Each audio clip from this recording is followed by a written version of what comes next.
Every police officer has stories. Some are funny, some are confronting, some you'll never read in a headline. Roger Mayer's had a long career in the Northern Territory and New South Wales Police Force, and he's got a few stories to tell. Tall tales and true, real Australian police stories. And yes, sometimes there are quiet shifts. They just don't make the podcasts. Or maybe some will. Police, Corporal, send the dog.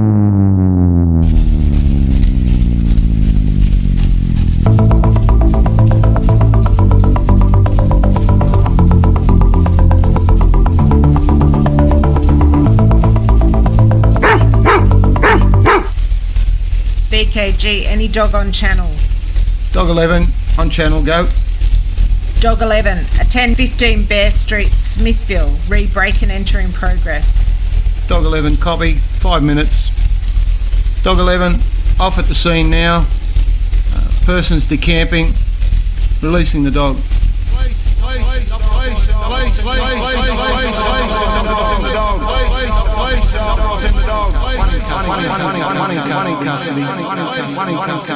This podcast contains discussions about real policing experiences, crime, prison, violence, and adult themes. Some episodes include coarse language and may not be suitable for listeners under 18. Stories shared on this podcast come from policing experiences in both the Northern Territory and New South Wales, including time spent working in the dog squad.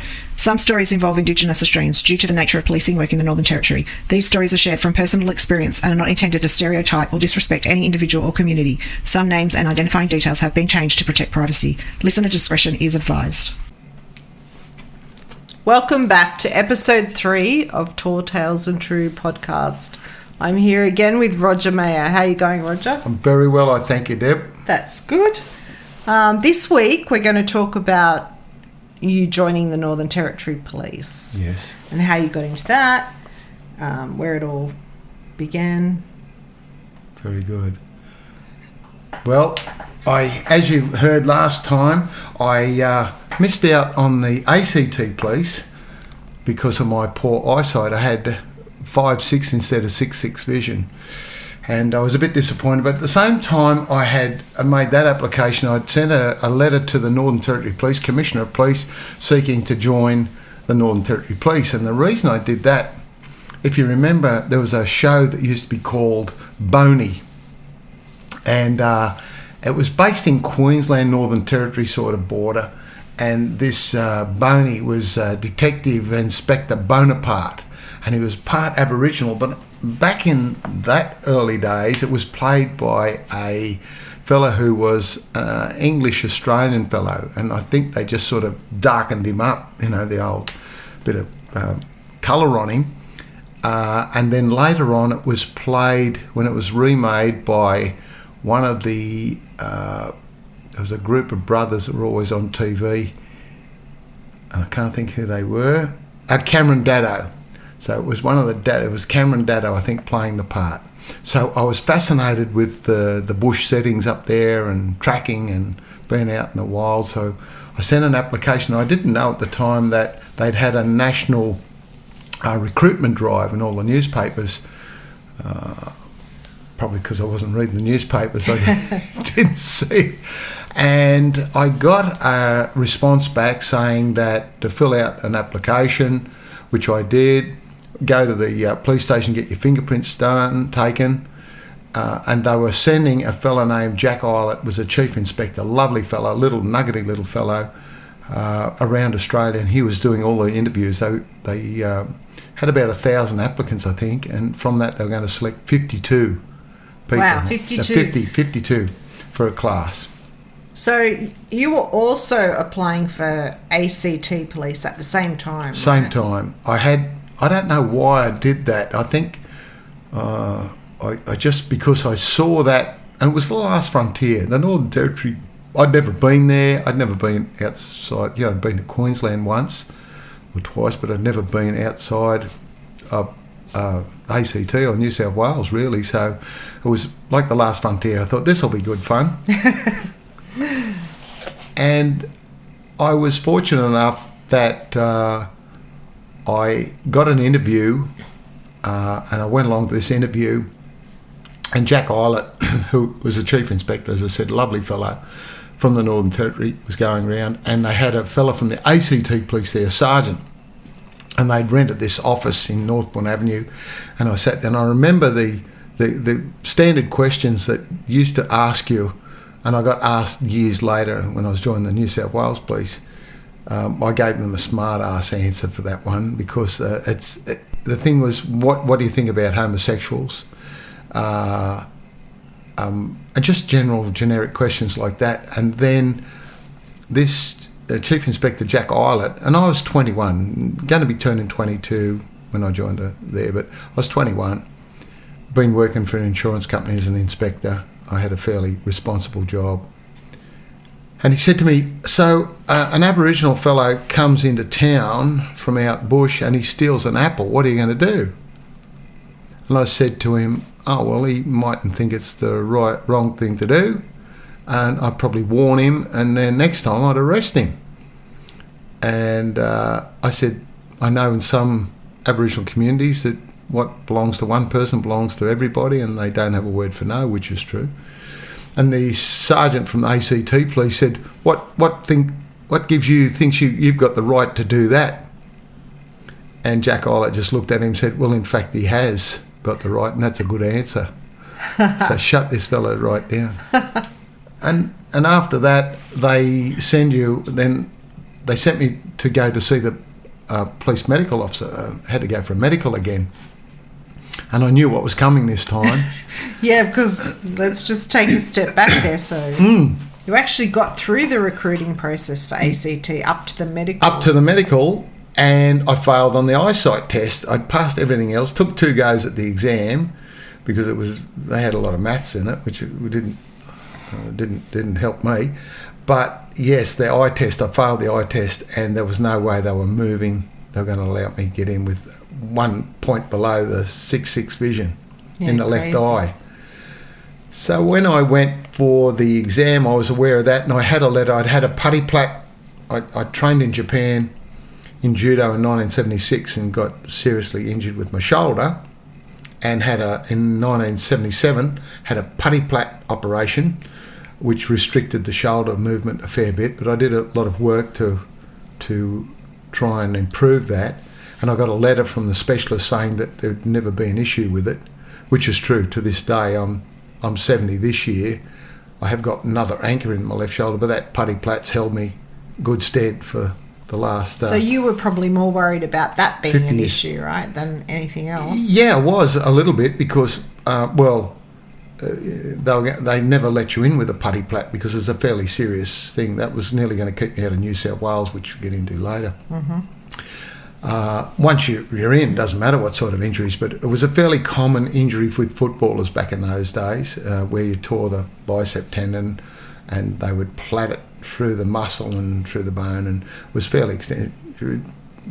For 12 months I was in a lot of discomfort, pain. I had to work hard on it. But when I went for the eye test, I knew that was going to be my Achilles. So I'll just fess up right here. I cheated. Right. What's the secret? I had a few different things up my sleeve. One of them, when I knew I was going for an eye test, I did this for the best part of 30 years. I didn't get caught out for 30 years, not requiring glasses to drive for nearly 30 years. Because what I do is I go in first and memorise the bottom 3 lines of the eye chart. That was one. That backfired on me once. Another way was, that the best way that worked was they would give you a spoon or tell you to cover one eye. So what I would do, I would cover my left eye with my left hand and read the letters. And then when they say swap eyes, I would just cover my left eye with my right hand. And the mirror image used to put them off. And I got caught one day by one of the nurses doing it. And that's how I got caught and had to require glasses for a short time. I don't need them anymore. The eyesight's improved since but again. It worked for But it worked for all that time. And I was able to pass the medical with flying colours. And there was no minimum weight there was a the height requirement was 5'9" in your bare feet. There was no weight requirement, which there was for New South Wales at the time. It was 11.5 stone, and I was a bit light for that. That was later on, a couple of years later on. So that was the minimum weight? The minimum weight was 11.5 stone, and you couldn't be obese as well. There was a maximum, but for height. But 5'9" in your bare feet. Now, they lost a lot of guys through being... And the other thing was, in the New South Wales, you had to have a 2-inch chest expansion. When you're from normal, you had to be able to expand your chest 2 inches. And a lot of people couldn't do that. I don't know what the proof of that was. But anyway, I passed the medical, my fingerprints, because I'd never been in trouble with the police, obviously. I'd never been arrested, put it that way. That's probably more truthful. Shh. Yeah, and I then got a telegram saying I was going to commence in Darwin on the 2nd of October 1978. This was in August of 1978. I had to make arrangements to go up there, and they send you a travel warrant, what's called a travel warrant, that you take to the travel agent or to the airline company, and they fly you up there. So they book it all for you, and you book it. They just warrant. This is an open warrant, one-way warrant. It's called. It's just like money that they can cash in. The airlines cash in. I think it was Ansett back in the day. Ansett was still running. Oh, yeah. Ansett Airways. Now, duty detective, and I was down the south coast, and he I think he wanted to. He challenged me somehow. It was a bit of an incident in a pool hall down in Ulladulla, and I called him on it, told him to come outside and sort it out, and he didn't want to, and he wanted to be my best mate after that. So what happened? I was teaching martial arts, and I got invited to go to police headquarters downstairs in the basement. They had some mats down there, and a few of the cops were doing some so-called martial arts training. And I was 21, going on 22. I'd been training, for 10 years, martial arts, judo and karate, and I had my own club at 18, I think I was, and I had my own self-defence club with quite a number of adults. I used to teach adults, and I taught judo to the kids as well. And so he invited me down there, and I thought, it'll be good to go down and see these people. And I went this night, and there was a fella there. They used to call him the Grasshopper. There was a show called, people might remember, it was called Kung Fu. David Carradine, supposed to be a half Chinese, and he's wandering the wilds of America, USA, looking for his brother after he left the Shaolin Temple in China. And he's a kung fu expert, and he goes around throwing people and beating people up and saving lives. And look back on it, it was pretty poor, but we loved the show. So there was a half sort of Chinese fellow in the police there, which was really unusual. And because of that, they called him Grasshopper, which was the nickname of Chai Kwan Kane in kung fu. And because of that Asian heritage, they all just believed that he must know kung fu, because obviously every Chinese knows kung fu, all the Japanese know karate, everyone knows. He's got to. And he just let them believe that, that he was some sort of a deadly master. And, anyway, I went down, and I started doing some bit of training with them, and I realised that they were pretty hopeless. They were nice enough blokes, but they had no idea. So I kidded around with them a bit and let them hit me a few times and got them on the ground. And they said, have a go with Grasshopper. And I could see him in the corner, very reluctant to do anything. And so I was used to train, even though I was 21, I'm still young. I'd been training men, 35, 40-year-old men, and dominating them. So, and I was a pretty good teacher, and I said to him, mate, we'll just take it easy. So he was just sitting there avoiding. Yeah, he was avoiding, and I said, well, just. Anyway, took this flowery stance like you'd see on Kung Fu that was totally inadequate and whatnot, and I let him flail his hands around and kick me a couple of times. I said, "That's pretty good, mate." And I gave him a wink, and I think he realised that I'd let him off the hook. But what's it going to prove if I knock him down and ruin his reputation? That's it. So they were happy that young Grasshopper was there to protect them. Was there? Yeah, was the business. So that was a bit of fun. But I enjoyed teaching immensely. Nearly every night of the week I'd be teaching somewhere. So in your book, you mentioned that the recruiting cops were stoked when you passed the policing application. Yeah. Was that the ACT? The ACT police. Yeah, they were happy when I passed the exam. They were coming up to me. They going, "That's great," because they saw what sort of a person I was. I think a knockabout sort of guy, and pretty straighty 180, and they were happy. Then when I failed the medical, I think they would have just gone, "What sort of a idiot's this bloke?" Couldn't even pass the eye test. If I'd known, I would have studied for it. But I didn't know then. I know now. I go in and study the chart. I did get caught later on. I went in for an eye test, and I'd had a look at the chart, and did it through a mirror.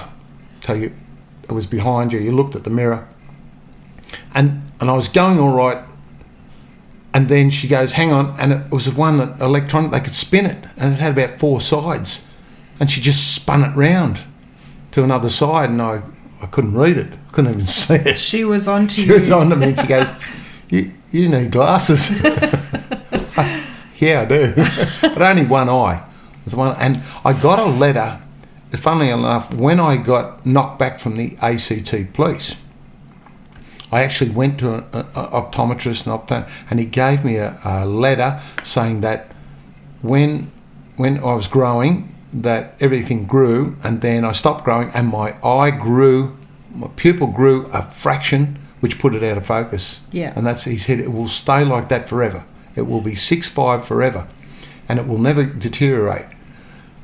And they weren't happy, but the Northern Territory Police didn't care. You had 2 eyes. I gave them the letter. They didn't care. They went, "Yeah, so what?" And the letter about my shoulder. "Yeah, so what?"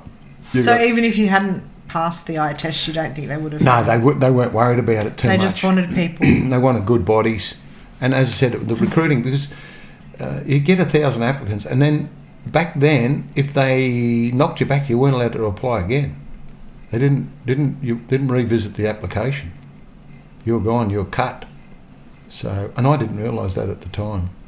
But you were able to sit the exam twice for ACT? No, that was ACT. Oh, but no, Northern Territory. Sorry. Once they cut you from the process, if you don't make the cut, that's it. You're finished. Okay. They would have changed that years So later. I guess in that way, it was lucky that you failed in ACT, so you knew how to cheat on the eye test. Oh well, yeah. I didn't need to. Didn't need to, but that was the way they did things, because they got so many applicants from all around the world. Really? Yeah. All around the world. Yeah, we got applicants from the UK. Most of them, they reside. You have to reside here. It was when you join Northern Territory, because they were so hard up getting people, although, because they didn't last long, they would fly you to Darwin, fly your family to Darwin, and they would pay for your removal of all your belongings once you passed the academy. And you got an airfare every second year back to where they recruited you from, and you got free housing, and you paid a nominal amount to rent a whole house full of furniture. Couple of dollars a week. It's a lot of good benefits then. Yeah, and you also, when you're out, like I was out in Arnhem Land, you got a tax break as well, tax benefit. And the year, if you're out in the outstations like where I was in Ullenboy, the year that you didn't get the national flight back there, they would fly you to Cairns or Darwin, because they knew you needed a break. So you get a flight to Cairns. That's good. Yeah, they've stopped that now. Yeah. Because the recruiting, people are much more keen to go there. It's a different place now. But still, yeah, and then they were trying to get statehood, and that was the biggest downfall. We realised that, because then while it was a territory, the ACT government, the Australian government, were propping it up. was like being part of the ACT. Once you're a state, you had to line up like the rest of the states and ask, stick your hand out, can we have this, can we have some of our money please, you know. But while you're a territory, you're like the ACT's a territory, and Northern Territory, you get the federal government funding. Right. And that's why it was so good to work there for them, because you got all those benefits. Same, everyone, the other departments were the same. DMR, main roads, teachers, fire brigade, all those sorts of things. So the government needed the infrastructure, so they paid you well and they looked after you. You had to live in barracks though, but I'll go into that. You had to live in barracks unless you're married. So you received the telegram. Yes. How did you feel? I've still got the telegram. You've still got it? Yes. What were your first I was so thoughts? excited. I was so excited. What did you do? I couldn't. I was still working at Mercantile Mutual as an insurance inspector, and they had me. I'd been made an inspector, which meant that I was travelling around looking after clients, foreign general business, and performing that service. And they were looking at making me a manager. They'd offered me Wagga as a manager, but at 19 or 20, and there was a drought on at the time, I went, that's not the time to be selling insurance when there's a drought out in the country, so I knocked it back. I had the brains to knock it back. I was going and looking after the Goulburn office every week from Canberra. When they closed that, I took over that.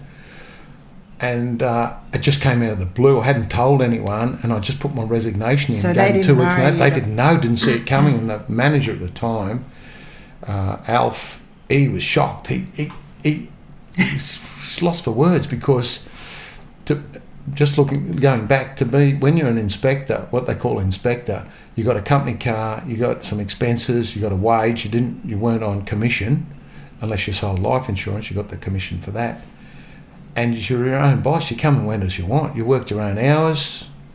You looked. So it was a pretty good. Yeah, it was job. a pretty good.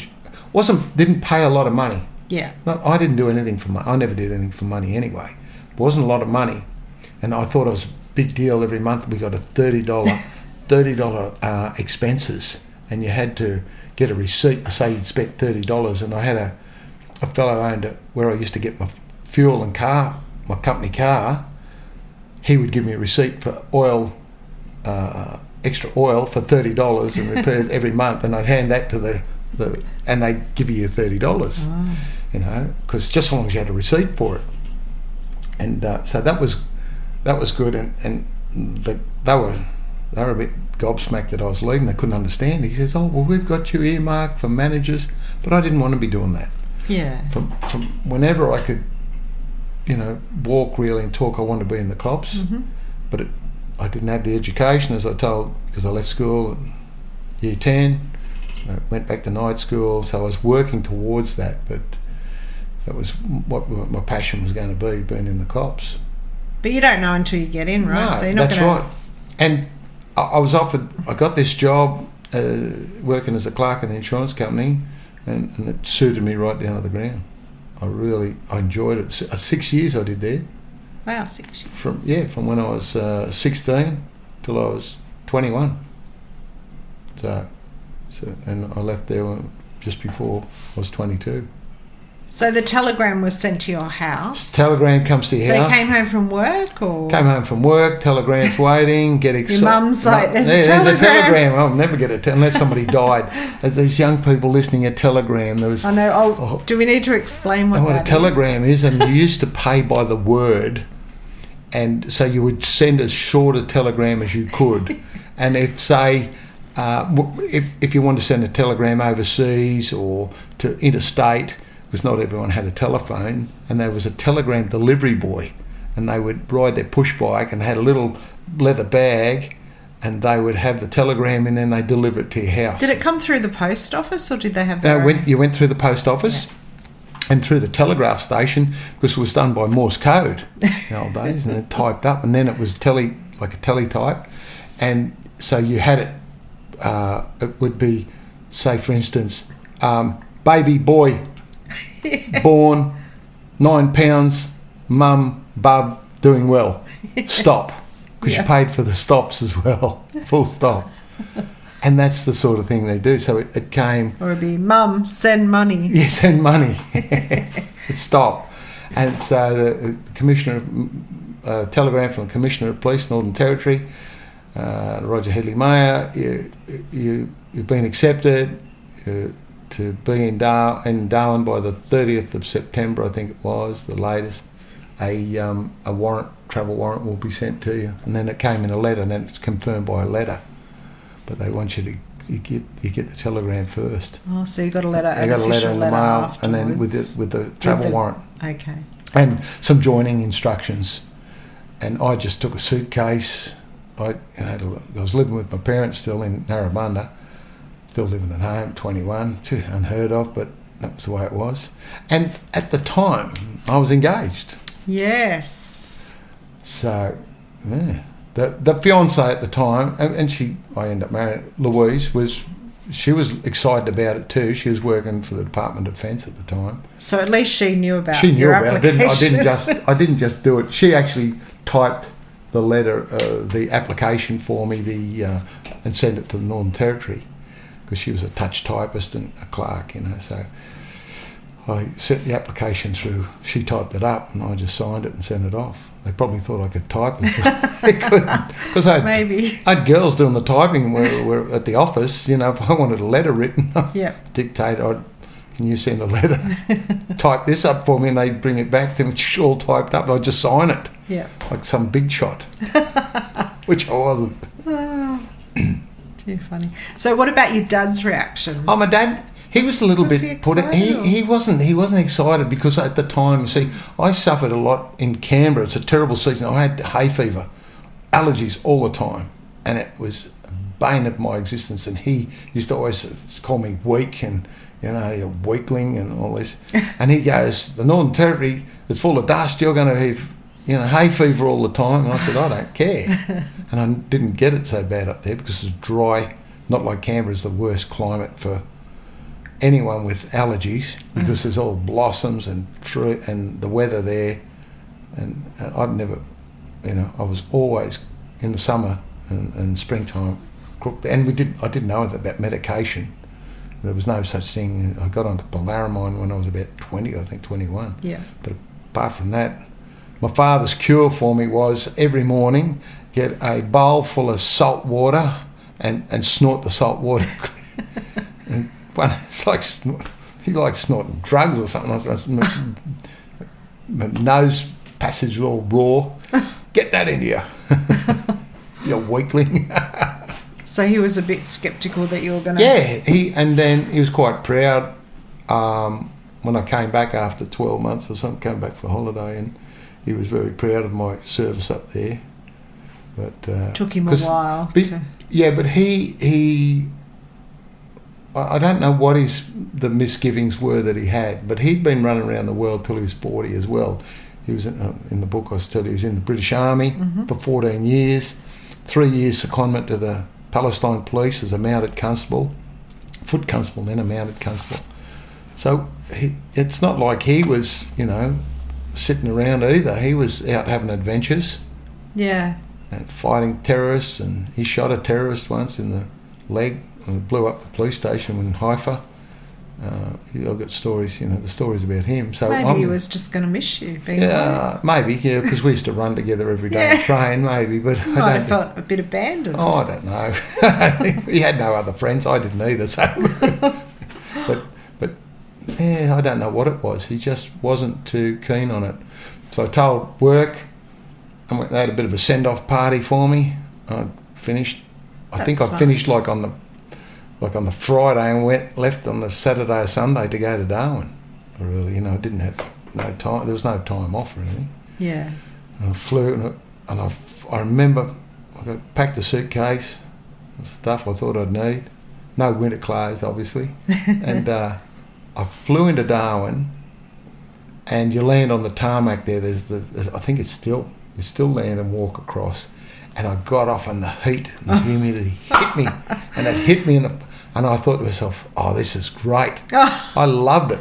And for years after, I used to say to people, if you get off the plane or your wife gets off the plane and says, I hate this, turn around and leave, because you're not going to like it any better. And it was September, going to October, which is still hasn't gone into the wet season yet. So it's not a bad time of year yet. You haven't got into the real humidity. It's just coming out of the dry season, into the dry season, so it's not too bad. So it's probably one of the better times to and we were picked up at the airport, and we must have all stood out, and there was a few of us flying in on different planes, and a fellow, Sergeant Dave Barrett, who was the barracks master, they had a barracks master, was there with a bus, the police bus, to pick us up in luggage, and I don't know to this day whether there was no room in the barracks or they just didn't want to scare us. Originally, everyone, the married guys, had to stay in barracks as well, because what happens is you do 16 weeks of training, and virtually what they say is each week you're at the academy or the college, you work off a 16th of your airfare. If you leave before the 16 weeks, you're supposed to pay back the airfare. And they didn't want people coming up with their families because they would have to supply them housing. So they said, you come up, live in barracks. But a lot of the guys just didn't take notice of that. They either drove up or flew up with their families. And then all of a sudden, the police department, the girls in the office were running around. They ran around trying to find houses to rent. And the guys, the married guys, some of them were a bit cunning, and they were going and renting houses that had air conditioning and pools, which was not part of the deal. And the department had to cover the costs of it until they could find other suitable housing that didn't have a pool and air conditioning, because they wanted it across the board. Everyone was the same. And so you couldn't rent somewhere and then just be reimbursed up to a certain limit? Yeah, I think that's probably what they were doing. I don't know, but I know that they weren't too happy about some of them just turning up with the whole family. One, turn up with a wife and 4 kids. One guy, nice fella too, wife and beautiful kids. And so they took us to the Esplanade, and the Esplanade was a hostel on the Esplanade, really right near the beach there at the beach there in Darwin. So like a backpackers hostel? No, it was more for workers, and whatnot. But it had a pool, and we got breakfast there. And I thought we were at some resort. It was fantastic. So it was a few days before we were supposed to start at the College of Knowledge, the academy. So we were all staying, and I got to know a few of the guys, and half a dozen of them are still friends to this day. Wow, that's cool. One of them is still my best mate, Mal Matthews, still a great mate, brings me in contact. Steve Kelly, who came from Sydney, he worked for Qantas for a number of years, was an aircraft engineer. Still my best mates to this day, over 40 years later. Amazing. It'll be 50 years in 2028. And we've been mates since. And we don't have to talk or speak to one another, but we do occasionally. So we're staying in the Esplanade, and we got together. We're going from the Esplanade Resort, and they had we had pancakes for breakfast or bacon, and it was a bit of a buffet breakfast, and we how good is this? And I still don't know whether it was a trick, because I'll tell you a story what happened to one guy. Anyway, after a few days, we've been there a few days, we go down to the academy, and we have to most people didn't have a car. My mate Steve Kelly had driven his 4-wheel drive there, so he had a short wheelbase 4-wheel drive. So we walked from there down to Kavanagh Street, where the college is. It's called the Police College in Kavanagh Street. And they're going to swear us in. You get sworn in the first day as a police officer. So you don't have to pass the training first? Or?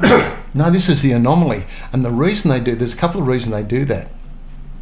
So we go in the morning, and you have this briefing, and they say, right, you're going to come back after lunch, line up, and we're all in civilian clothes, and I'm looking along the line, and I see one guy, and he's got sort of longish hair and a big bushy moustache, and he's wearing these cowboy boots.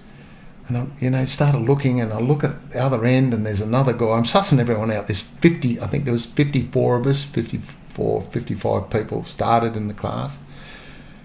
And I look there and I see this guy, and he's looking a little bit out of place.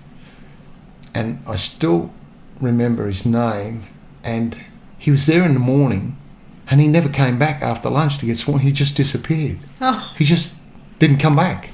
He just probably thought, this is not for me. Went through all that and he just didn't come back, as far as I know. And the guy with the moustache and long hair, no, I don't think anything happened. And we end up being stationed. Dave Benson with this Appomi fella from the UK, and he was hello, like hello type copper. And he was there, and the commissioner at the time, his name is McLaren, and he was an old bloke. He was on his way out. He was going to retire. And the story had been there a few years, and he'd come from the South Australian police, because what they used to do, the Northern Territory would import commissioners from other places, and they did that for a long time. No one got promoted commissioner from within the ranks for whatever reason. They thought it was good practice. And we're all young fellas and girls pumped up. There was about 6-7 girls, I think, and good styles of girls. So we get his speech to us. We're all ready to, crush crime and or evil. And his inspiring talk to us was about, before going out on point duty, when point duty is when you go out and do traffic, you have to go out with the white gloves and stop traffic in Mitchell Street and direct the traffic, to make sure you relieve yourself before going out, because you could be out there for some time. Well, that was inspiring stuff to hear. Wise words. Yeah, so we were sworn in the 2nd of October 1978, and I was 21, turning 22 6 days later on the 8th of October. And a girl on the course, Lindy Ashcroft, the name was, she was born exactly the same day and year as me. And she had a twin brother named Rick, who was in the Queensland Police. So, and she was a beautiful girl, lovely girl, still is. And I saw they put "Happy Birthday, Lindy" up on the board on the 8th of October. This is a few days later. I went, "Oh, it's my birthday too." I was a bit. I don't think I was shy. I was just a little bit more reticent than I am now, probably. And we got sworn in, and the reason they do that, as I said, a couple of reasons. One is so you can get paid, because and a lot of police forces have the problem with this. You're either, in New South Wales, you're a ministerial appointee, because you're not a police officer. But there, they sign you up as a police officer, so you get paid like as a probationary constable, or you get some wages. And the other thing is that if something happened, an emergency like Tracy's happened and different things, they can just pull you straight out into the field. And that has happened where there's been a murder or something serious, and they've called all the recruits out to go and do do an emu parade or whatever, search for exhibits and things. It's happened. A lot of police forces. See, Victoria did it for years when they had live-in academy students. They would drag them out, put them in overalls, and go and search the paddocks there for a weapon or whatever it might be. And that's the reason they swear you in. So your actually sworn in date is the first day of your service. Whereas in other police forces, you go through all the training and then you get sworn in as the last thing. Yeah. So what happens if you don't pass your training? You're just gone. You're gone. Sworn out. Just sworn out. Well, they don't, and you don't get a warrant card immediately. A warrant card is your proof of who you are. You get your photo taken, and I think it wasn't too long that we did get a warrant card. And the warrant card says that is your authority to be a police officer, and it must be produced on demand. Somebody demands to know if you're a police officer. Most people just see the badge. We didn't have it. The Northern Territory didn't have a badge at the time. They had the kangaroo had come in as the badge. Before that, only 12 months or a couple of years before, they just had NT police badge with no emblem. and then someone designed it and went, we'll put the kangaroo. There was a couple of disparaging. The first one, they called it the wanking kangaroo because he had his paws too low, so they redesigned it. Had short paws. The inappropriate kangaroo. And then it had NT police, and the badges, the hat badges were quite valuable because most police forces nothing they were identifying. The Northern Territory had a number on the back, and that number, you got 2 badges, one for your bush hat, which was an Akubra, and one for your white police hat that you wore at night. And those numbers were issued to you, and so they were very hard to purloin or get. And over the years people said to me, oh, can I have your hat badges? No, you can't, because anyone gets it, it's registered to me. And a mate of mine did buy me one off eBay a few years ago for $200. I think he bought one. And I've got it in my board, my retirement board, but they were hard to sort of get hold of. So you didn't get to hold on to that? No, you've got to return them. Yeah. And what you do when you leave, I was naughty, I did keep my warrant card. Okay. Which we had a few. We had a BAS card. I shouldn't say that. I had the BAS card, which was your authority to do a breath analysis, roadside breath test, and you had a permit to enter on Aboriginal lands. You had to carry that with you all times when you're out in Aboriginal lands. And you had your warrant card. And it's got a number on the back, and it says who you are. It actually says I think it's got your height and your weight on it, and your photo. And I'll show you the photo of mine. It's black hair and eyebrows. Not very flattering. So that's your warrant card. And then a couple of weeks after you're in, they measure you up for your uniform. You actually get a uniform. They give you a sports uniform. So we're living in the resort, the Esplanade, loving it.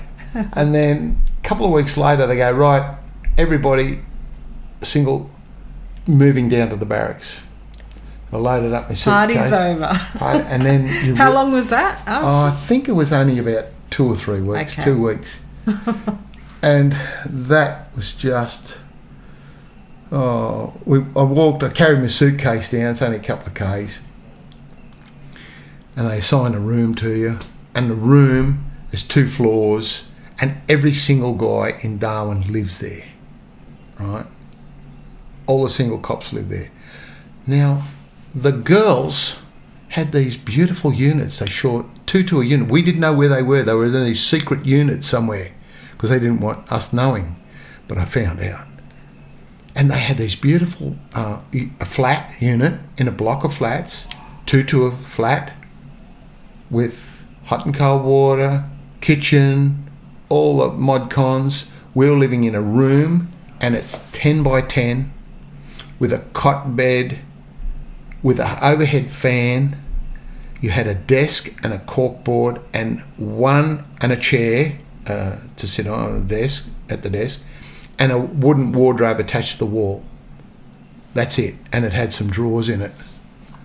And the top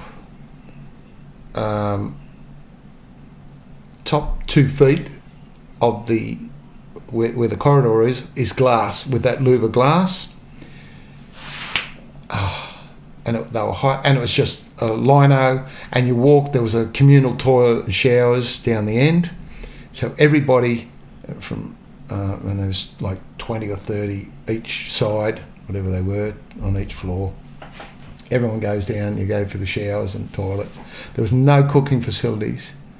Nowhere. You had a jug and you had a toaster.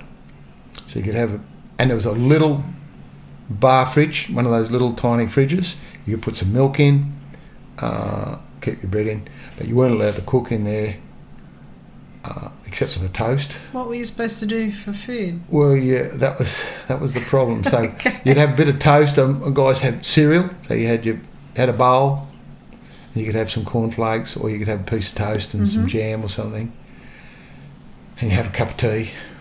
And the water in Darwin's filthy. It comes from Fog Dam. There's Fog Dam, and it tastes like it. It always tasted to me like it had ants, like tasted of ants. That's a funny taste, but it was It like is green funny. ants. I don't know what ants taste I like. don't know, but it was the water was filthy. It was filthy tasting water. You have to get used to it. So, and then lunch, we would, you know, when you're you had lunch break, we'd go up the street and get something to eat. Steve Kelly and I. Night time, dinner. There was was called the Chew and Spew Chinese place just at the front, and so many people got that many Food food poisoning from the Chew and Spew that we didn't. And I didn't know much about Chinese food, and all I used to do was have the sweet and sour pork, which was probably because that was my mother's favourite, the red.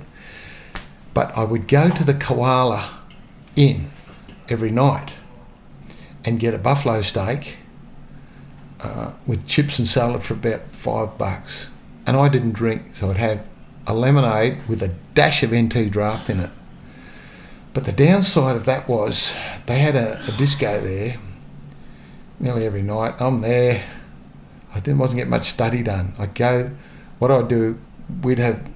You're at disco dancing. I was getting my fitness up. Right. So we'd go, because it's cooler and air conditioned, and we had a common room in the barracks with a TV and some plastic those plastic covered chairs, lounge chairs, just cheap, nasty vinyl things. And guys, a couple of the guys were doing some cooking. One of the guys from our course, the professor we called him, he had a full camping cook-up set, and he was cooking his meals and doing all those wonderful things. But I used to just go to the Koala Bar every night. But you weren't supposed to cook there. No, you weren't supposed to. So who's doing that? Who's going to? There's no one there. And then occasionally you'd get a room inspection. They weren't allowed to look in your cupboard, but they could come in and check your room, make sure your bed was made or whatever. But I was sleeping, and it was so hot and humid, and had this fan going. And what guys would do, they'd break into your room, they'd turn your fan off, and they'd line the blades with talcum powder, and you'd turn the fan on, and you'd have it going. Or everyone kept all their 1 and 2 cent, 5 cent coins on the desk. They'd put those on top of it, and you'd turn it on and it'd be flying around everywhere. Terrible things like that. But one of the worst things was, because we were on day shift, obviously. Well, you're doing 16 weeks in the academy, so you're working. So the academy where you were actually training was like right there. So the barracks is there, and you walk down the front, the hallway, and the classrooms are there. There's 2 classrooms. And the girls would commute. The girls from would their commute. You know, private sanctuary. Yeah, I think that sounds perfectly reasonable. I'd say own. You could. I think so too. You know, they don't want to be sharing your bathrooms. Well, why would you? But when I went years later to the academy in Queensland, Brisbane, that was communal toilets and bathrooms there. I walked in there and got a shock. A girl was walking out and dressing out. I went, "Oh, I'm sorry." She goes, "No, you're right. We all have to share here." When I was doing the cadaver course, but here, and there'd been some naughtiness going on. One fellow was a local hoodlum who got in the cops from Darwin. He was always known as a local hoodlum, and broke into one of the girls' units. And got the sack. Yeah, he got the sack for that. He broke in one night. But our girls, we had some really good police women there, good girls, and they had a go, jump in and have a go. But with fitness, so every morning, Mondays, Wednesdays, Fridays was running, so you'd line up at 6:15 out the front in your running PT gear. You got shorts and a singlet that had police on it, anti-police on the back or the front. This nylon singlet was really good to run in the heat. And you ran in formation round Darwin, so we ran. Everyone knew you were recruits, and everyone had a haircut. Everyone in Darwin knew you were a police recruit. Mm-hmm. When you went out, going to the nightclub, couldn't go anywhere. They knew straight away. And you're trying to tell them you're in the army, the air force. No, you're a cop. You're a cop. And because as soon as you got out of the academy, you let your hair. Everyone's hair was a bit long. You look at mine now. I look like some long-haired hippie when I was in the photos there. And I enjoyed that. And the running, we lost one guy because he wasn't fit enough. from Canberra. He was from Canberra too, and he pulled the pin because he goes. So how did you find the running like? Oh. Compared to Canberra, you were... Yeah, it was just... Well, I'd run every morning. I wasn't the fastest runner. The running wasn't too much for me. But with the change the heat, the temperature didn't worry me too much, no. I just plodded along up the back. And then Tuesdays and Thursdays, we go to Parap Pool and you had to do your swimming. So you did 20 laps of the Parap Pool and you had to get your bronze medallion or bronze certificate, and 2 got their bronze star. So the swimming wasn't too much drama for me. It was beautiful in the pool there in the morning. You imagine, and there was one guy, and he's passed away now. He credits me with teaching him to swim, and I don't think he was on his application he said he could swim. He had to be able to swim 20 metres or something, and he was an ex-army guy too, very good. He was from Ramey, which is the Royal Engineers. He was an engineer. And this day, we're all jump in the pool, get in the pool and swim your laps. And he goes, Sergeant, I can't swim. Oh, no. So this sergeant, we called him Sid Vicious. He's Slippery Wilson. He was a lean, tough, hard. I think he used to fight in the tents. He had a flat, broken nose, and I got on really well with him.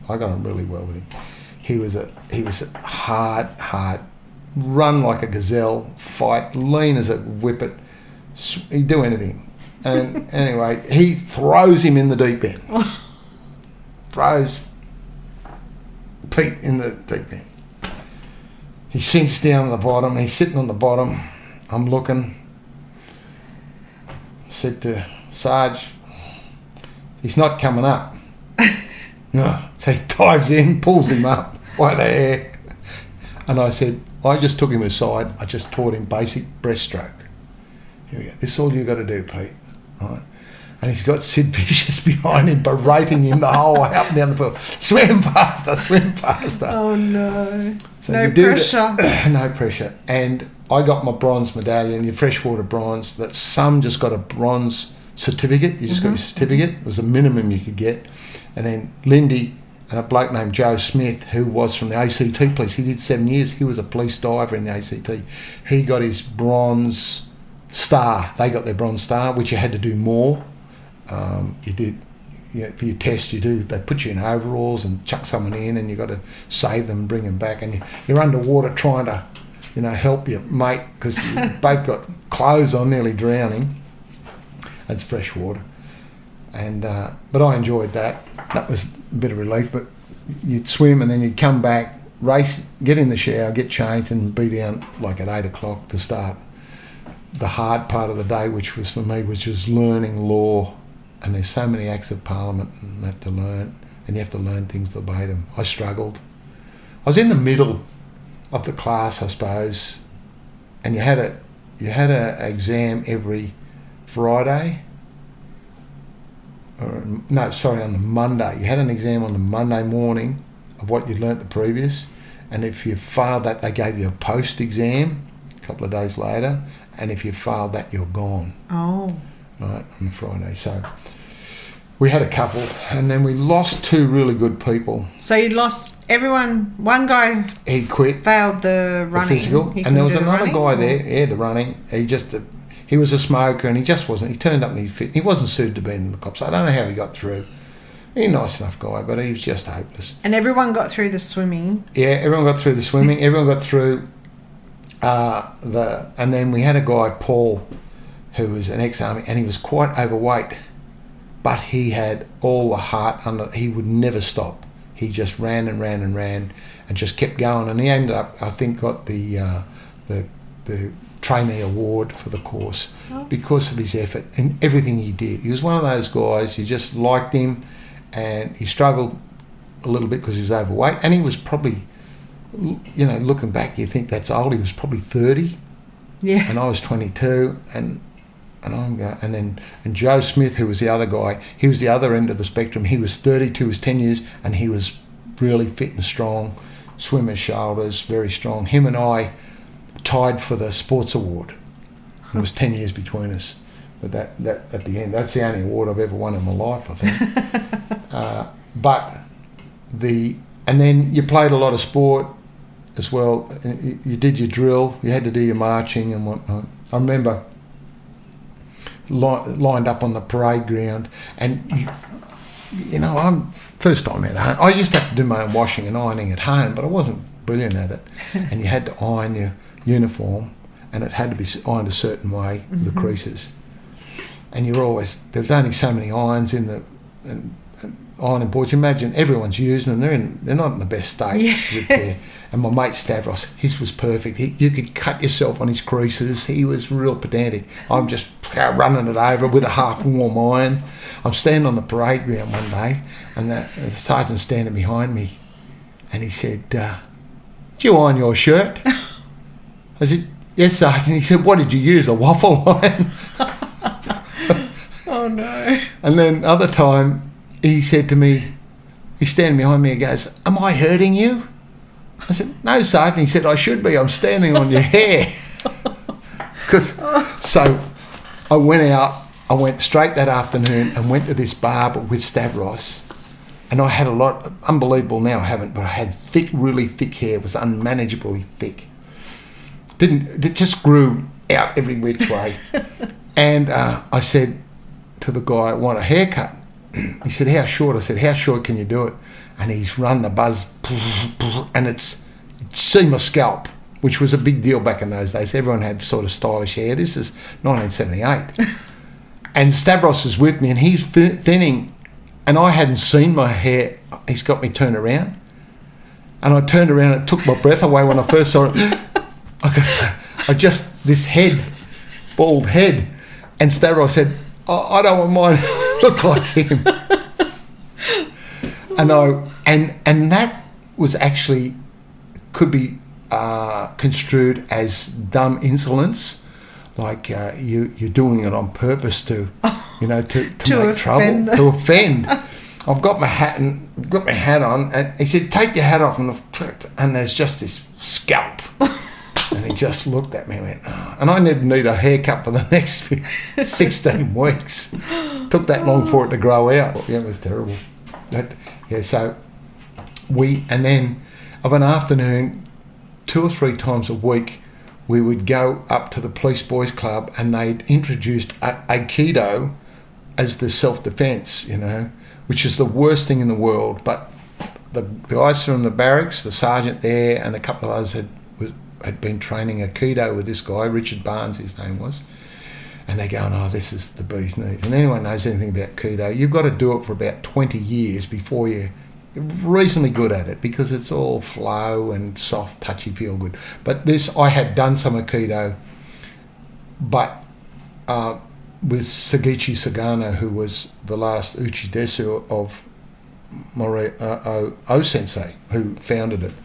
And the style that they do is what's called hard Aikido, and there's a single punch with a single knuckle before you do a technique. So you don't just grab them and all this flowy, you actually hit them in the throat or do something to get their attention.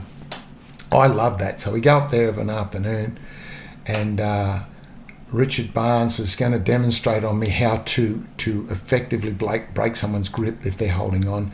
And I've still got this guy, and he got his fingers under my nose and was pulling up and ripped the piece of skin, and you get one of those white, where it just goes white.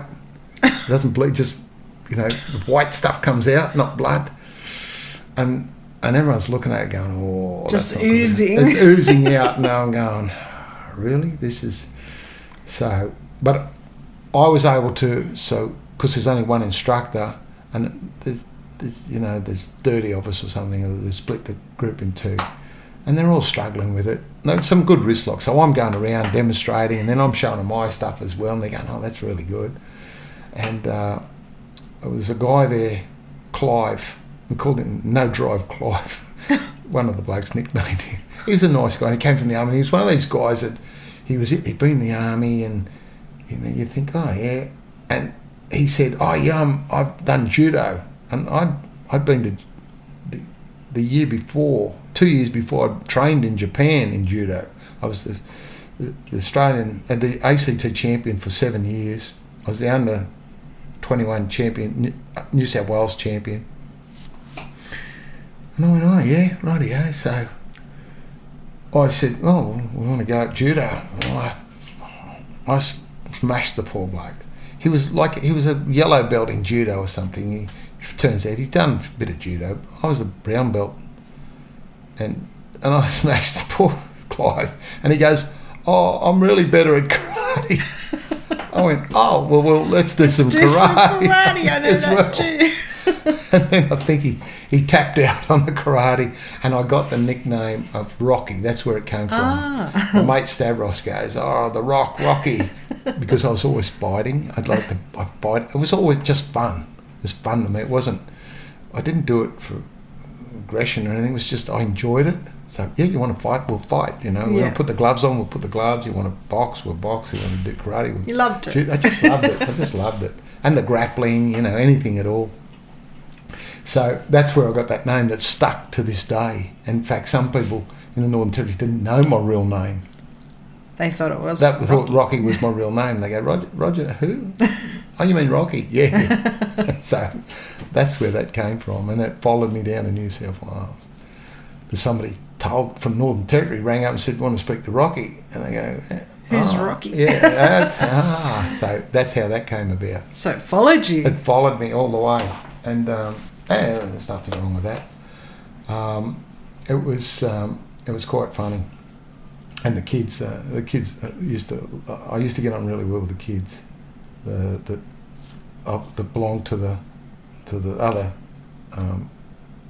trainees, recruits. Yeah, I used to muck around with them because I was like a big kid, climbing the tree, get the coconuts for us, Rocky.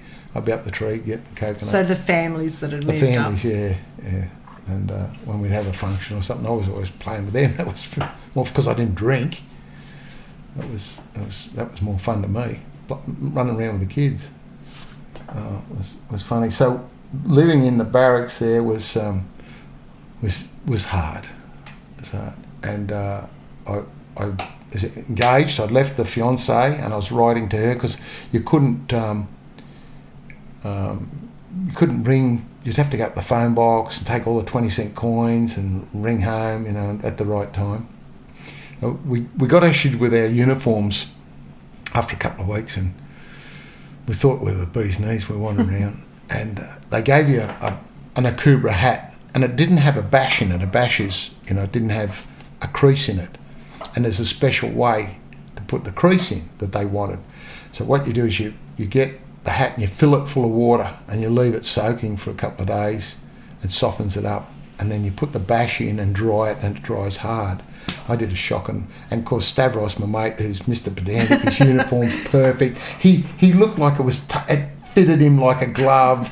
He was tailored beautifully, and he'd wear his hat, and he's 6 foot, and he's a good looking fella, and I'm this skinny bloke. Looked like a bit dishevelled. And I put a shock and bash, and his bash was perfect in his hat. And you'd wear this bush hat. You were stuck and you had with this it, big though. Akubra, right? Wearing this Akubra, and I'm walking up the street this day, and this Aboriginal woman looks at it, and she's probably done it to every recruit. And I'm walking up the street, and she yells out, "Hey, you look like a roofing nail with that hat on." I was skinny with this big hat. I probably did look like a roofing nail. And I kept walking. Thank you. Kept walking. Going up to the police station. Yeah, you look like a roofing nail.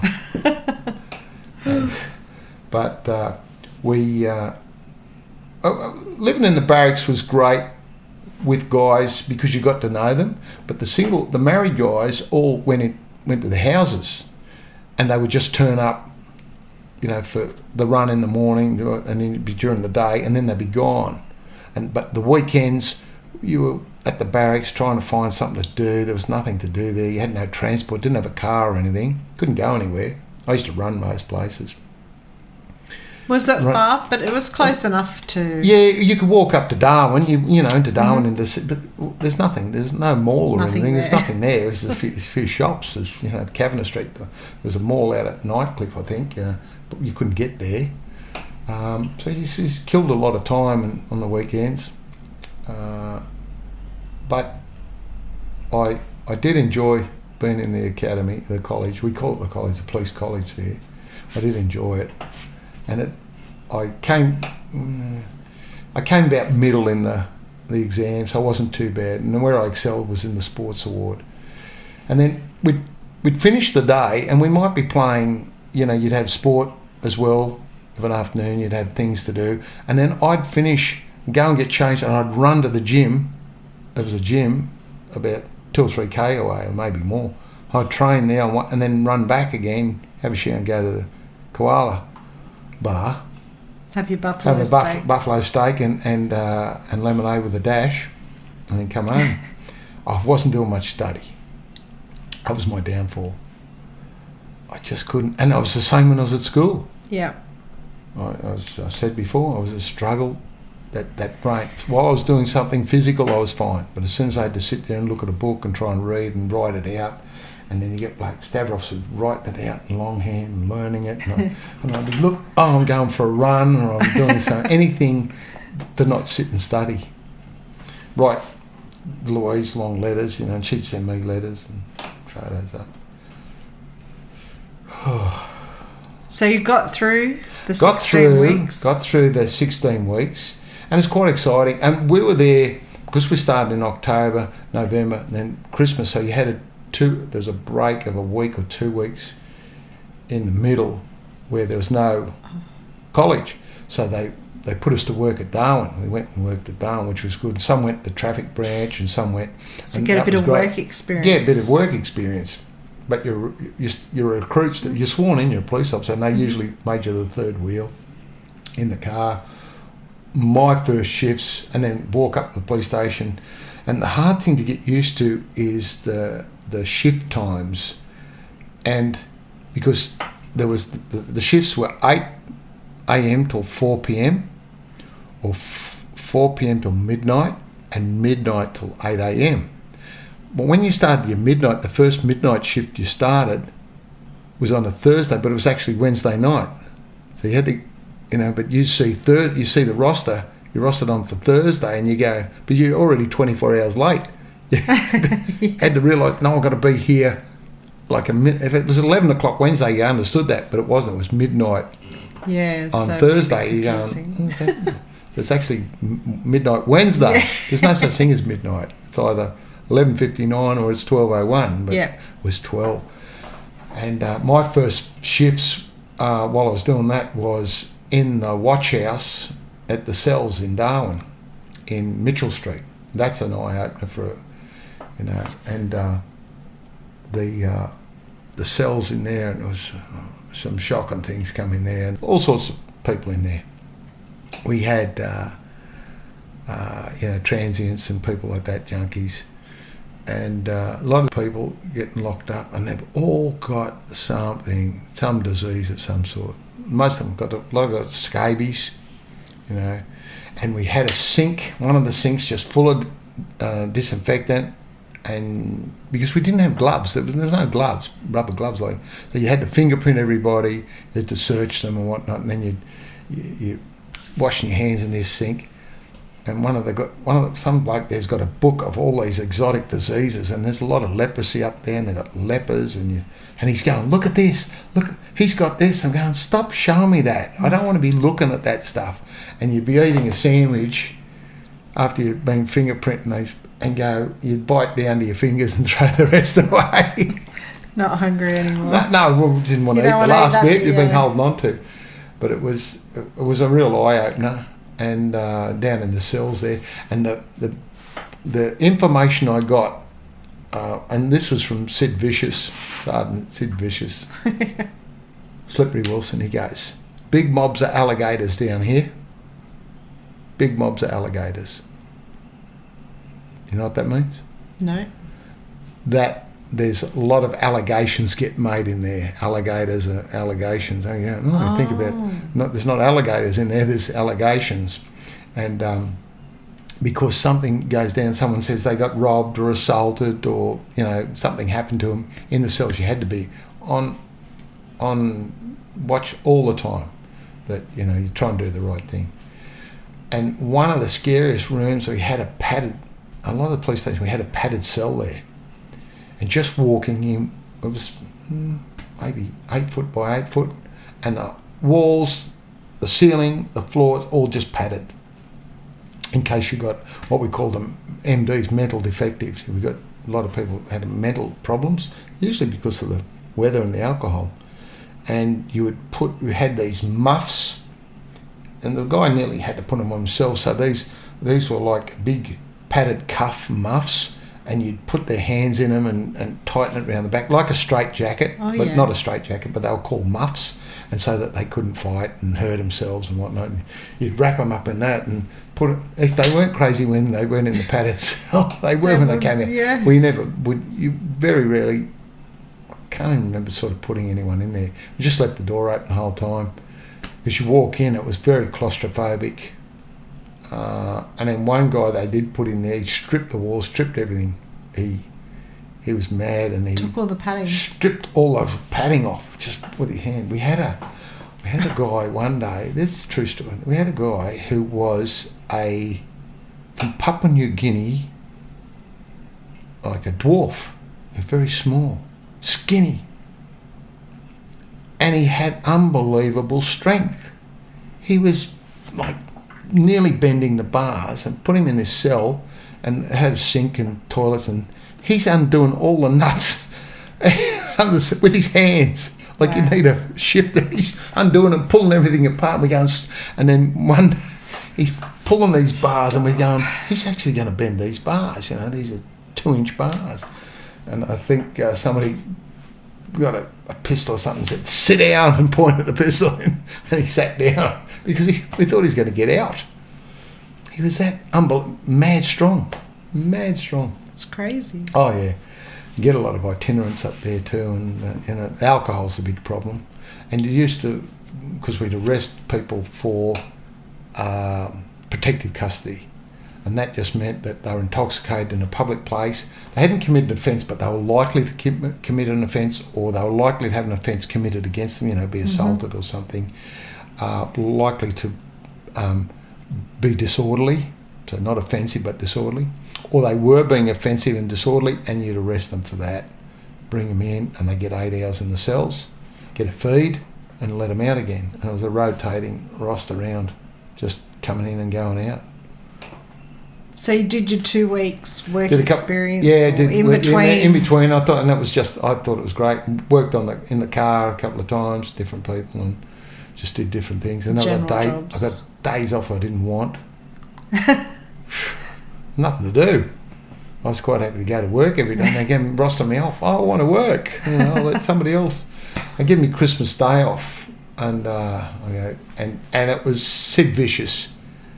I call him that. He's a lovely guy. He invited me to me and Stavros. He liked us. He didn't like many people. He liked me, and he invited us to his house for Christmas lunch. His beautiful wife, and 3 kids. And so we went there for lunch. Otherwise, we'd just been sitting looking at nothing open, sitting at the barracks. Making some toast. Yeah, having some toast. Cereal. Toast and cereal. Christmas lunch. Funny. Well, that's good.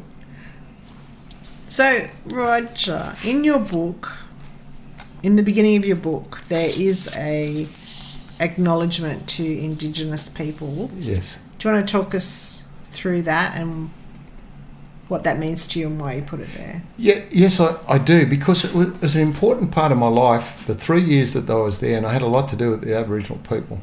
But what happens, this takes place between 1978 and 1981, much different time. And the Aboriginal people have great respect for the land, and I have respect for that. We didn't always get on, but I was always respectful of that. And I don't want people to look now in hindsight of how we dealt with people and how they dealt with us and vice versa. I want to look at that time. I went to the trouble when I was out in Arnhem Land of trying to learn as much Gumatj as I could, the local language. I immersed myself in the culture and as much as I could, and So, but it's important to acknowledge that they have a different view on things that we do, and I was able to see that and be respectful of it, although I had a job to do and they respected I did that job. But I also was mindful that they have different ways of viewing things, and I would let that play out sometimes. Payback, I would allow paybacks, and it's actually part of the Northern Territory curricula, a bit now police curricula, that they do allow some paybacks within certain range. Payback is when something happens and they need some, to get assault person, and there was actually leg spearings and that sort of thing before. The courts were a bit against it, but I think they're even looking at that themselves, because if it's not dealt with in their culture, it just continues on and on. So I put in there just an acknowledgement to the country and land and the people there, and hope that people see that this was, 40 years ago, not nearly 50 years ago. It'll be in a couple of years. It wasn't just happened the last couple of years. That's right. So you can make judgments based Yes. on what you know now. Exactly. That's a good point. Making judgment on what we know now, rather than what was happening at the time. And I had, interaction with people from there years after. Even David Gulpilil came to see me once in Campbelltown when he was performing in Sydney, because he was from Ramingining. He spoke the same dialect that I spoke, and invited me to a party at a place he was staying, to the disgust of the woman there. This white woman, she looking at me like I'm some terrible thing, because I was in the cops, And he goes, "He's my brother. Invite him to your place." Not that I was going, but she what? He goes, "He's my brother. Invite him. Give him your address." She wrote down address in Campbelltown. Oh, that was funny. And I ran into some more locals in Sydney once, and spoke to them, and they were most upset that I hadn't been to find them when he'd been there for 2 years. This Peter, he said, "I've been here 2 years, why haven't you been to see me?" I didn't know you were here, but I'm supposed to know, because that's what you do. That's a tribal thing. I'm here, come and see me. And the band Yothi Indy were there visiting. I got called to a pub in Broadway, 5 o'clock in the morning, and there was members of the Yothi Indy there with people from Redfern. And I walked in, the people from Redfern, I spoke to them, I recognised their faces straight away, what clan they were, and I spoke to them. I said, "Namarari, Wawa?" I said, "Mine Mark." I said, "No, Dolanja, what are you doing here?" And they said, "In Gapu, drinking beer." And the Redfern people told me politely to get out, and they turned around and they said, "Shut up, he's our brother." I said, "Where are you staying?" They were staying across the road at a big hotel there. I said to the local car crew, "Put him in the back and take him over, I'll come over and we'll sort it out." Put him in the room. And just like that.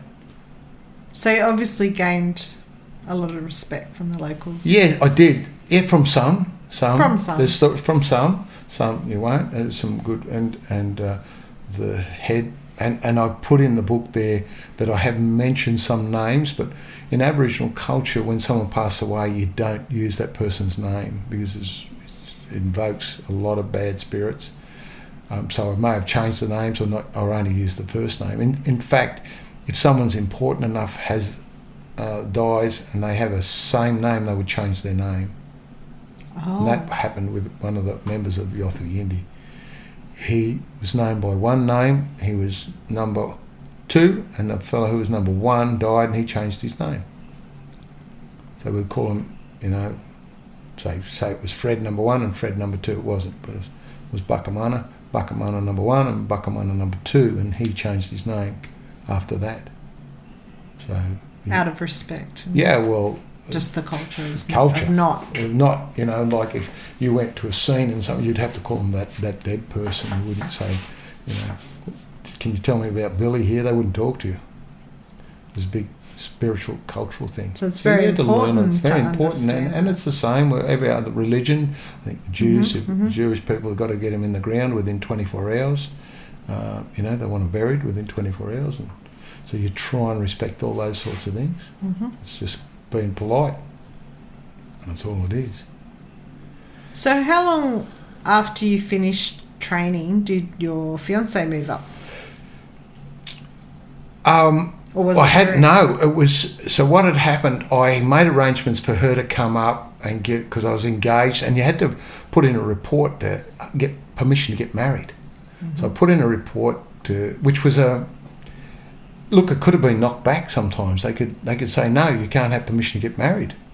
The commissioner of police, because they're paying for the housing and whatnot, and they go, no, we've employed you as a single guy. Didn't often happen, but it could happen.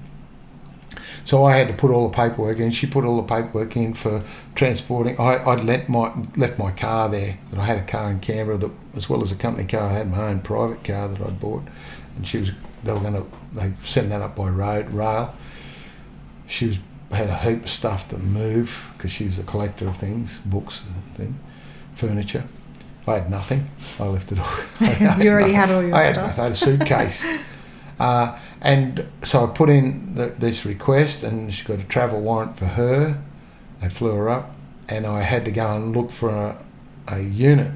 I'm living in the barracks, and we're training, and Pete, a friend of mine who got killed years later in a crane incident at the steelworks in Newcastle. Big ball of steel came through the crane and killed him. He had a motorbike. I didn't have a motorbike licence, but it didn't seem to matter at the time. And he lent it to me to go and look at these fat units to rent, because you're entitled. If you had no children, you could have a 1 or 2 bedroom unit. You couldn't get a house. And I'm looking of a night, of an afternoon, and I'm living in a room with no curtains, and the barracks there. So anything looked, but even some of these look pretty dodgy to me. They're sending me, a 22-year-old. With no idea, to look at units to live in. I had no idea. So anyway, I picked one. I went, yeah, there's not too much mould and it looks okay, and it's here. So we put the application in, and she came up with a mother, and we arranged to get married the week before I graduated. And this all had to organise this while I'm still going through what she wanted to get married, and in a church, and do it all properly, and I'd never done it before. So we're running, I'm Church of England, and she's Church of England. We're running around Darwin on our runs in the morning, and we run past the Church of England Cathedral. Big cathedral. Well, that looks all right. So finish in the afternoon, I go up there, and I've never been married. I don't know anything about that. I knock on the door, and the guy running it is a canon. Canon Wood, his name was, and a canon's it's like pretty high up. Not just a minister, he's running the whole show. So I want to get married. He goes, all rightio. We got a reading of the banns. I go, what's that? You know what that is? No. So you're as bad as me. So they've got to... Well, you've been married. well, this is a long time.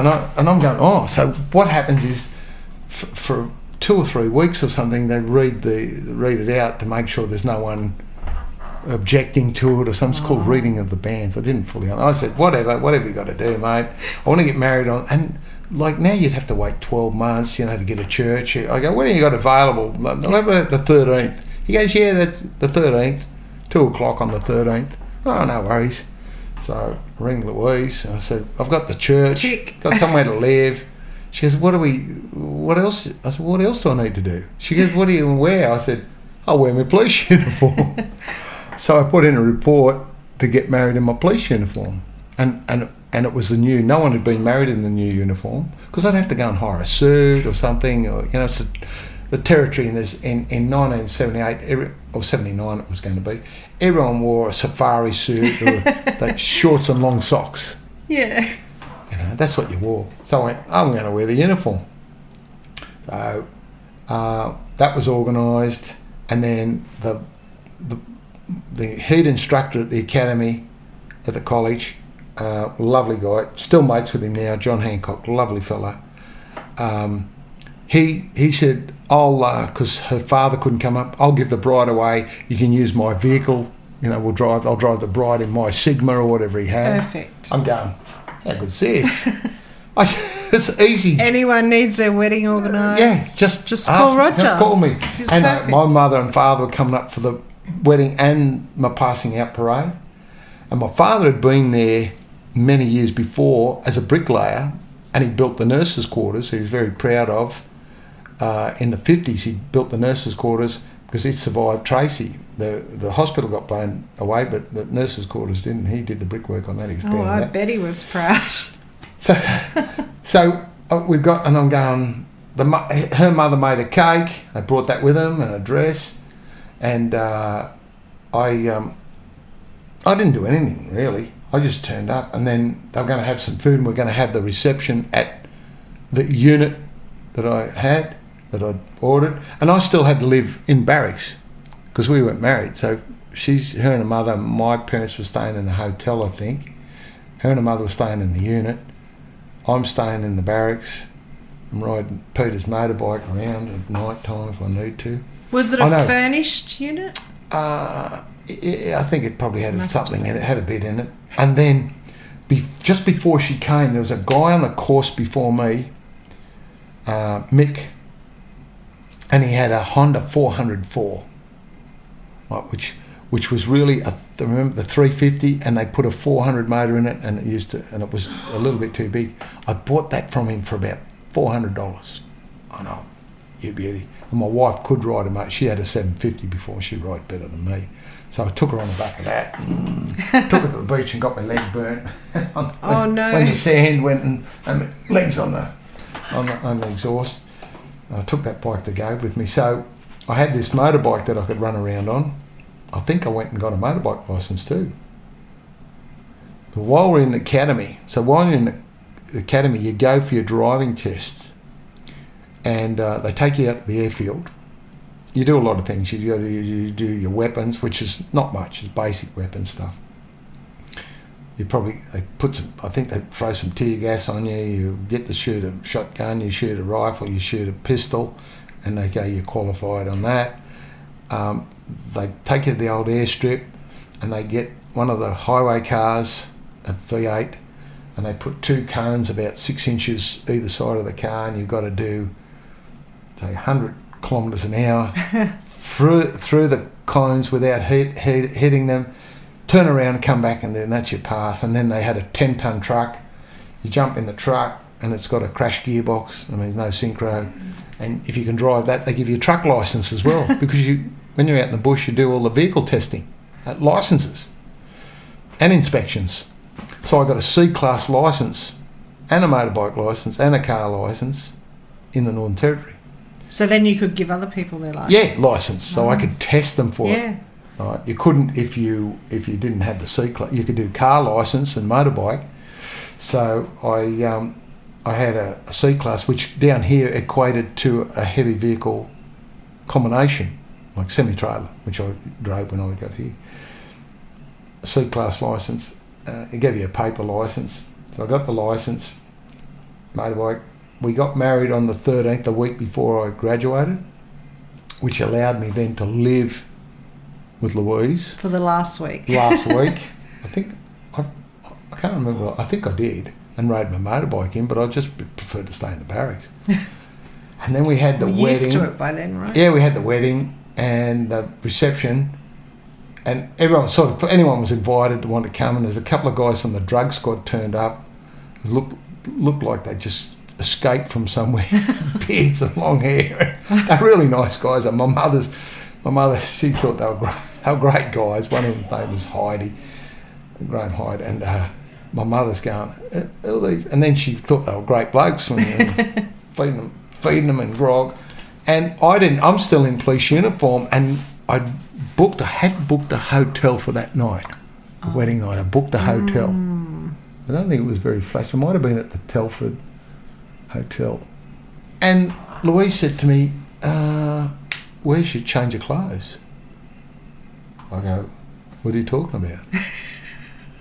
I didn't bring it. So we had to go back to the barracks, and I walked her in there, all the guys. Oh no. It's a Saturday night, the cops are in there, and going, oh, this is the new bride. Hey, Rocky, how you going? I'm just going to get changed. She's standing there Awkward. Awkward. And then we went, Poor thing. and I'm going, I was hopeless. I was hopeless. I look back, all I cared about was the cops. I was shocking. No wonder she left me. Did anyone so who came? Was it just like your mum and dad and her parents? Yeah, that was it. That was it. And then and Lindy, anyone else? Lindy, she'd was never up met, who was out of my class, was the maid of honour. Oh. Steve Kelly was the best man. She'd never met any of these people Yeah. until that day. Slippery Wilson, there was John Hancock gave her away because her dad couldn't come for that one. And that was it. I don't remember much about it. The ceremony in there, and I do, and we walk out and they're throwing something at us. Confetti, I think they call Yeah, it. rice or whatever. And then we went. Maybe We rice. went back, and I said I didn't drink, and it was a bit of a wasted day for me. So 1 week later, 1 week later, graduated. And that was, I remember that was a great day. You remember everything about that. I remember all about that, and there's some good photos there. And we had our passing out parade where they graduate, and of course it was the 19th of January. It started. They were still in the wet season, and the last minute, that big downpour rain, and so we went in. We had the photos taken inside because you get soaked and the uniforms look terrible anyway. And we had the photos done in the Police Boys Club, I think it was. Then the sun comes out and everyone's stinking hot again. We went back to the academy. Everyone's in uniform and there's cartons of beer. We're drinking in full uniform. You haven't got a gun really. Everyone's having a drink and they handcuffed Slippery and Hancock to the fire hydrant and hosed them down. I think I let it, because I'm not into that sort of thing. I don't like it. And I think I unhooked them and got them off. But I know it's done in good fun, but I'm just not a fan of that. I don't know why, I'm just not. And it was a good day. And then I got the sports award, and then I got a pair of overalls. There's a photo of me in it, and I got a pair of overalls to get up so I could climb up the coconut. They're hard to climb, and I think I used to put a piece of rope around my feet to keep them, and I shinnied up, and I've got photos of me, and the kids wanted coconuts, so I'm up there twisting coconuts and throwing them down to the kids. Was that a part of your official duties? Yeah, official duties. Because at the kids' Christmas party, they had Santa turn up, and I was dressed up as a clown, entertaining the kids. I had these shorts and a big nose and whatnot. And one of the police women sent me a thank you, Rocky, thank you. The kids loved it, and they sent me this card, thank you. I had all the kids. I was like Pied Pipe with kids getting around, because I was like a big kid myself, like some hoodlum, climbing trees and whatever. How good's this? An adult that's doing stupid stuff that we do. Exactly. Yeah, Kids love it. They thought it was good fun, because I wasn't very serious. I can't do that. No, let's do this. Yeah, let's go. Let's jump over this. Let's jump off this roof. Oh no. Yeah. So that was good fun. And then, did you get a break after? No. Before they posted you? No. I went straight working at Darwin. And what you did before you graduated, you had a list, and you could pick your station. You put your preferences, whether it be Darwin, Alice Springs. There's no guarantee you get it. And Nhulunbuy came, and I didn't even know where it was. Had never heard of it, and I said, "Sounds exotic." Put Nhulunbuy as the first one. So I got Nhulunbuy, and they wanted one married, one single. So Dave Benson got the single, and I got the married position. I was very fortunate. I think I got looked after by John Hancock. And just, I think a lot of times I wasn't the smartest, but I have a go. And if your face fits, like if they like you, if they think you can get on in a team, you pick the people that will fit. Yeah, whoever's... I think that's how it went. And then some poor guys got Alice Springs, like a couple wanted to go, but there was one guy came from there, he wanted to get it, and he got it. But if you've ever been to Alice Springs, you don't want to go there particularly. And about half a dozen got sent to Alice Springs, and that's 1,000 miles, 1,000 kilometres. And they had to, start there on Monday, get your way down to Alice Springs, whatever it was.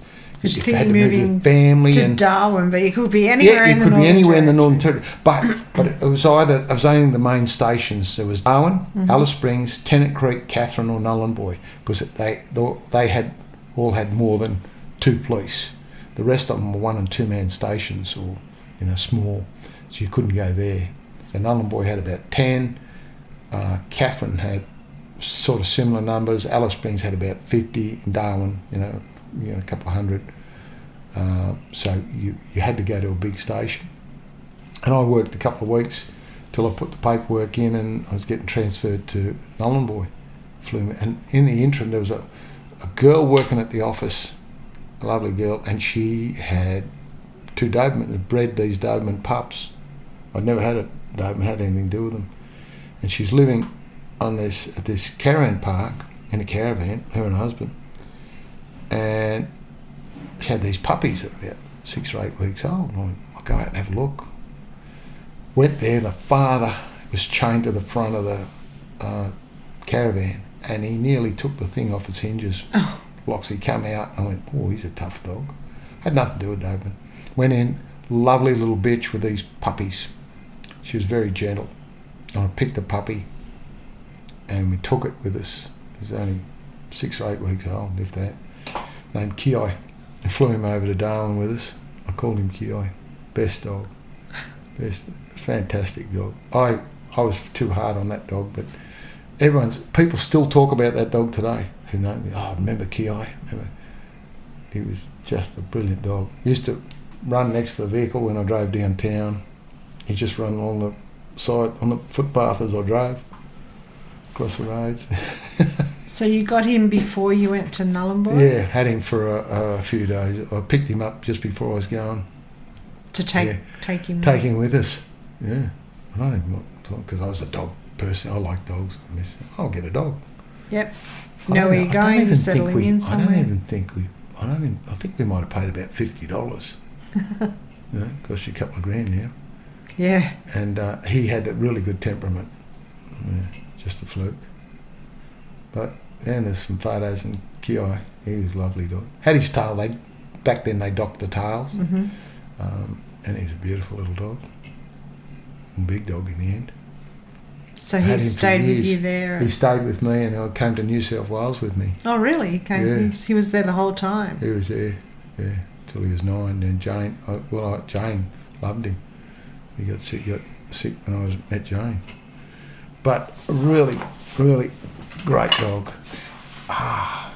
Matured at 3. Went trained up, so obedient. Excellent. Just walk off lead, on lead, anywhere, around town, everywhere you go. Everyone loved Kiai.